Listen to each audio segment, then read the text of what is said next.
Hey everybody, Coach Mark here. And before we dive into today's topic, make sure to find me over on Instagram as Coach Mark Estrubio. Also, I offer one-to-one coaching. It's what I do full-time, and the odds are very good. I would love to work with you. With that being said, let's get into it. And what is today's topic? Well, we're going to be moving from theoretical to practical, discussing applied strongman conjugate training using both the Freudian and 1-1-2 split. Now, a few things to keep in mind when we're talking about strongman performance and conjugate. Strength is one of those things that we really want to emphasize, especially in the 3 to 8 rep range. Obviously, the 1 rep max is critically important for a strongman athlete. However, it's been my experience and observation it gets too much priority, especially if you are more on the novice to intermediate side of things. Whereas when you push the 3 to 8 rep range, not only are you going to build a wide base of strength to help support high peaks in the 1RM, but you're also going to build muscularity as well as strength endurance to help you with those reps events. Additionally, there's a very high skill element, as most every lift has multiple elements to it, such as the log press.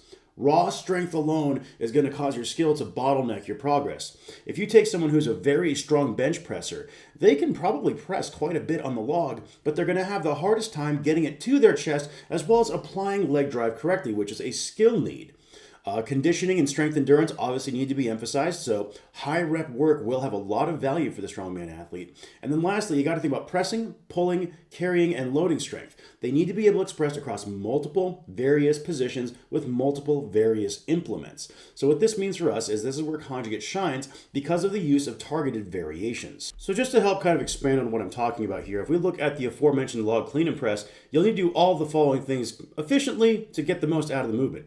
Deadlift it off the floor, lap it correctly, clean it, maintain your rack position during the dip drive, press, and then recover, bringing it back down to the chest after a rep. As a result of this, developmental work is a huge priority for any strongman athlete, and even the max effort work should often make use of some sort of skill-anchored progression, such as using pause dips or even complexes. Now let's have some fun with it. We're going to create a sample split for an athlete who trains 3 times a week and has a show with the following events in mind: a log for reps, an axle deadlift for reps, a max distance Husafel carry, sandbag toss, and Atlas Stone series. And just to make it a bit more exciting, here's what they're training at and with. They have a garage gym with an axle, SSB, Swiss bar, plenty of dumbbells, I will say, from 5 to 120 pounds, an adjustable bench, a trap bar, barbell, and a 220-pound sandbag.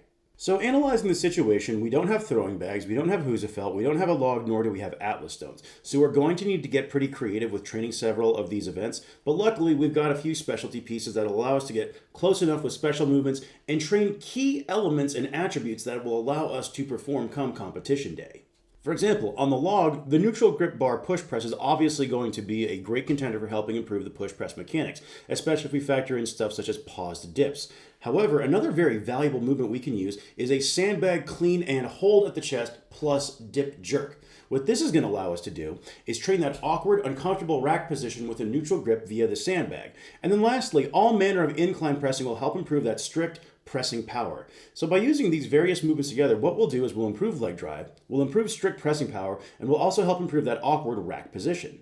Now for the bag toss, what we can do here is we can train double dumbbell swings as well as double dumbbell snatches. Now a quick mention with the double dumbbell swings, those are done from outside. I've heard them called skier or farmer swings, whereas when we're doing the double snatch, we would do those from inside to help train that more vertical and slightly diagonal implement path like you would with a sandbag. Additionally, something such as a barbell high pull will help cue explosive extension to help carry over to our bag toss. For our Husafelt, Zercher good mornings, Zercher carries, as well as sandbag carries are all going to be very valuable movements for helping improve that front hold position, especially with the Zercher, because it's going to increase bicep demand as well, which the Husafelt makes a very big case for. Because if you look at where your position is with the Husafelt, you're in sort of a Zercher position, whereas with the standard sandbag, it's more of a bear hug position. So by doing both Zerchers and sandbag carries, we'll be able to train that position concurrently via these two variations. And then lastly, when it comes to stones, the Zercher good morning makes another appearance as a very viable movement here, as well as any Zercher squats,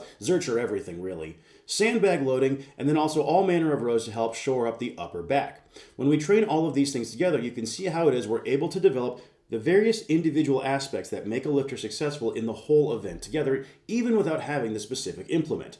Now, is this a perfect solution? No. But that's the whole point of training, is to find the best possible means to perform regardless of our equipment and space constraints. So here's what our hypothetical split would look like for our lifter. So day one is our full body developmental effort day because we are using a Freudian split. So we're going to start with a sandbag clean to dip hold, doing something like 5 sets of 3. And because we can't increase load, instead what we would opt to do is just increase the explosiveness of the dip, reduce rest times. Ultimately, this is just a skill and position practice sort of drill. Then after that, we would do a Swiss bar push press. And what we would do here is we'd do a triphasic wave, where for 3 weeks, they would do slow eccentrics on the dip drive. Then for 3 weeks, pause dips on the dip drive. And then the final 3 weeks, standard push press reps, getting a little bit heavier every time. After that, we then move into barbell high pulls into a double dumbbell snatch contrast set. So 2 high pulls and then 2 double dumbbell snatches. Probably just work up and weight a little bit every week, or consider reducing reps and reducing rest while also increasing load. We would just play with that. Some sandbag loading done for speed. Because we don't have access to a ton of overload, we want to make sure that the loading itself is done quickly and explosively. After that, we would do a alternating weeks, where in 8 weeks, we would do a double dumbbell front rack carry. So they would hold the dumbbells right here up in front. Reason being, this is going to load up the upper back and biceps to a large degree to help improve positioning for the Husafeld carry. And we would just think to acquire 300 feet in under 10 minutes, slowly increasing load every time we do meet that metric. Whereas on B weeks, we would do an 8 rounds of 80 feet with the sandbag carry, just reducing rest on a regular basis. In a situation like this, we'd probably start with the rests closer to about 2 minutes and then bring it down a little bit. And the idea here is on A weeks, we're chasing overload, but on B weeks, we're chasing foot speed. That way, by combining the two, we're gonna be able to handle a max distance Husafeld to the best of our abilities. Because when it comes to max distance, we wanna make sure not only do you have the ability to persevere, but you can accelerate and move quickly, because some shows, it's going to be max distance in a given time. Other shows, it'll be max distance until a drop. So we want to hedge our bets and train both aspects. Now for our full body max effort day, we're going to start with an axle or neutral grip or even a barbell clean to push press here. And NG is short for neutral grip. I tend to use neutral grip and Swiss interchangeably, so just keep that in mind. And we're going to focus on the 3 to 5 rep range. And then after you hit your top set, you want to get somewhere between 20 to 30 reps at 80% of that top set. And as far as, you could do 5s, you could do 3s, you could do 2s, just getting that additional volume in to help practice the push press mechanics and build the skill and competence there. Then after that, we're going to do an SSB, high bar, or Zercher deadlift stance box squat at roughly parallel height. Now, the reason we're opting for this particular squat variation is by doing it to a box at that deadlift stance, that's going to help improve our leg drive for the deadlift, as well as have carry over to our stone loading, as well as our Husafeld picked. We don't really need to be squatting ATG at this point in the game. When we think about the high bar style, Olympic SSB squat, where you're really going that low, that's a good general developmental movement for building maximal leg strength and size. But when we move into competition prep, we want to think about minimizing the interference of the squat on our recovery with everything else we've got going in the training week. So you'll hit a heavy 6 to 8, and then 20 to 25 reps total at 80% of that daily maximum. Then we're going to move into a chest-supported row of our choosing, hitting a heavy 5 to 8, and then a rest pause set at 80 to 85% of that top set. Now, the reason we're opting for a chest-supported row here is by now, they'll have already done some heavy push pressing as well as heavy squatting, and then our third day of the week is when we're deadlifting, so we just want to make sure we don't fry the low back too much. And by building the upper and mid back, that also will help reduce how much work the low back has to do in the deadlift. Then we're going to do a lunge variation of choice, walking lunges, Zercher lunges, reverse lunges, just some form of single leg knee dominant work. 3 sets with a total rep goal of 35 on each leg. So if you went 12, 12, 11, you're good to go. And the reason why we're going slightly higher rep here is because we do have a max distance moving event. We want to build some strength endurance in the legs. Then a tricep bicep superset of your choosing. And then after that, some side bends or similar oblique type movement to help build that midline strength and stability. Plus, on the third day, we'll be training the core using more of a flexion approach. Now, speaking of day 3, this is our full body repetitive effort day, and we're going to start training the axle deadlift, where you're either going to do 3 sets with a total rep goal of 20 reps, or you could do a top set back off approach, where you're going to hit a heavy 5 to 8, drop the weight by 20%, and knock out a set of 8 to 12 thereafter. Then we'll move into a 60-degree incline press. This could be dumbbells, this could be the neutral grip bar, it could be a barbell, it could be the axle. Good option is to rotate this every 3 weeks, and you're either going to do 3 sets with a rep goal of 35, or consider a rest pause approach. Face pulls, rest pause. Zercher good mornings, The 2RD8 method, so you'll do a set of 8, then repeat that weight for a set of max quality reps, and if you can get 10 or more, add weight next time, and then after that, you'll drop down by 20% and knock out a set of max quality reps as well. Pull-ups, 3 sets, rep goal of 25 or more, and then some sort of sit-up or similar type exercise. And what we're doing here with the full body repetitive effort day is the incline press is going to help build strict pressing strength because the log itself doesn't get as much leg drive as, say, something like an axle. We can get some benefit here from strict pressing. Face pulls are just a good all-around shoulder health movement. It's also going to help build a reliable upper back, and if we look at the show, we need a strong upper back to help carry through the day. Zercher good mornings are going to improve both the Husafeld pick as well as have carry over to the stone loading, especially if we do them with a bit more of an explosive tempo and think about getting triple extension over the top. And pull-ups are just an old reliable upper back builder, and these are great to do after a good morning to help decompress the low back. So you can see how across the entire week, we train the various attributes to help us be successful in the event list for our athlete using what they have available in front of them. Now for our second athlete, we're going to use the 1-1-2 splits. That's 1 lower max effort, 1 upper max effort, and then 2 full body days. And in this situation, what we're going to do is we'll have the athlete training at a commercial gym 3 days a week and a strongman gym 1 day a week. Also, our hypothetical lifter is going to be really good at pressing, but they have a relatively strict looking push press. Maybe their leg drive isn't the best. Great conditioning. Their grip strength isn't the best. They need a little more work on their deadlift, and we've identified the low back as a bit of a bottleneck. Now, if we kind of look over this, our hypothetical lifter, we naturally want to emphasize the entire back. While the low back is indeed a recognized weak link, the challenge in the deadlift tells us that there's also likely some trouble with the legs, as well as maybe the upper and mid back. Additionally, we're not going to use the deadlift to help build grip, since it makes little sense to do so for the strongman athlete, since pretty much every strongman competition allows the use of straps. So we're going to build the grip via other means. So for our hypothetical lifters 1-1-2 split, we're going to go lower body max effort in a commercial gym, upper body max effort in a commercial gym. The full body developmental day will be done at the strongman gym, and then the full body second day, which will be a combination of both developmental and repetitive effort, will be done in a commercial gym as well. What this allows us to do is take the developmental day, which is kind of the most skill intensive day, and have them actually develop their skill with the various implements. So for the lower body max effort day, we're going to start with a deadlift variation of choice. This could be a deficit deadlift, a snatch grip deadlift. Really, because we know the deadlift is an established weak link, we just want to pick deadlift variations that make sense for the lifter. They'll hit a heavy 5 to 8, drop 20%, knockout max reps. After that, we'll do some front squats using a 4-3-2 density wave. So what this means is the intensity will be somewhere between, say, 65 to 75%. They'll knock out max 4s 1 week, max 3s another week, and max 2s another week, getting a little heavier with every week. The reason we're doing this is the front squat's amazing for helping improve leg strength, also going to help improve upper back and rack position, and because it puts less stress on the low back than a back squat, it's a good thing to have done after you're deadlifting. Then we'll use an 8x8 method for the back extension, which has been something that I've found a lot of success with recently. 8x8 lat pull downs to stretch them out a little bit, as well as work the mid and upper back. Then some Nordic hamstring curls, doing 3 sets with a total rep goal of 20 or more, and then decline sit-ups doing 2 sets with a rep goal of 40 or more.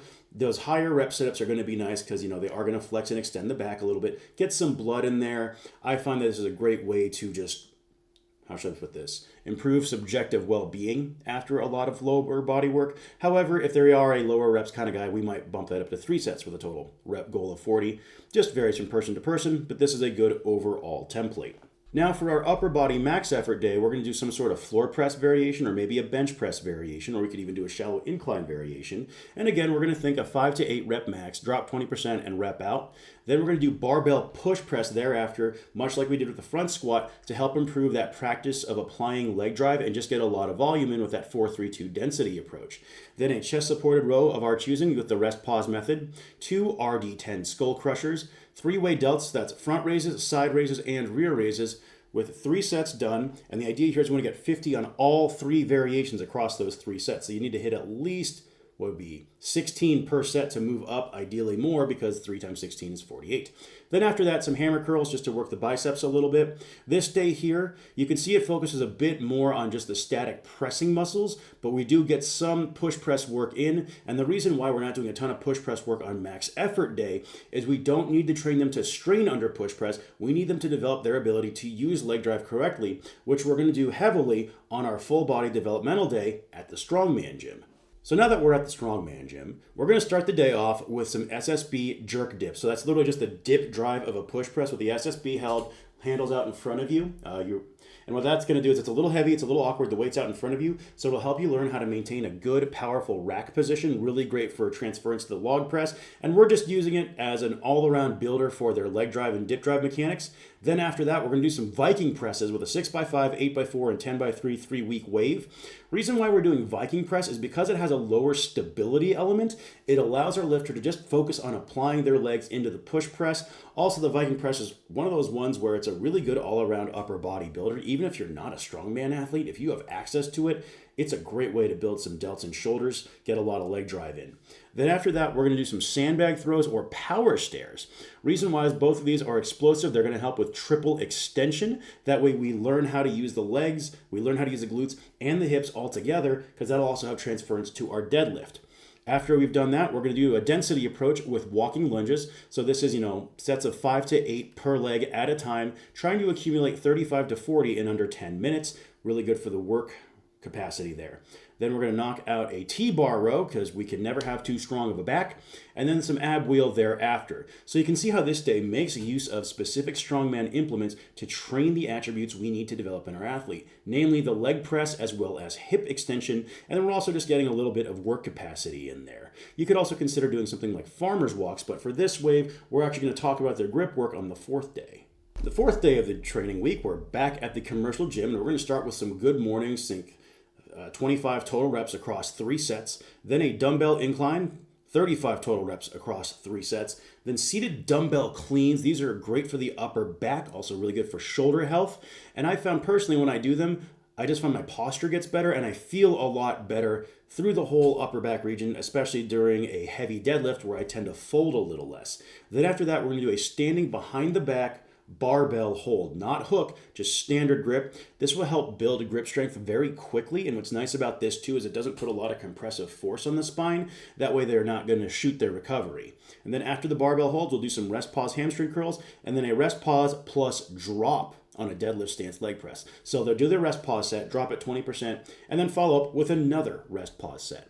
So you can see how this training week builds a lot of the attributes we need to improve in our lifter, not the least of which is their total back strength and work capacity, alongside a lot of leg work and then technique work to help improve their dip drive mechanics for the push press.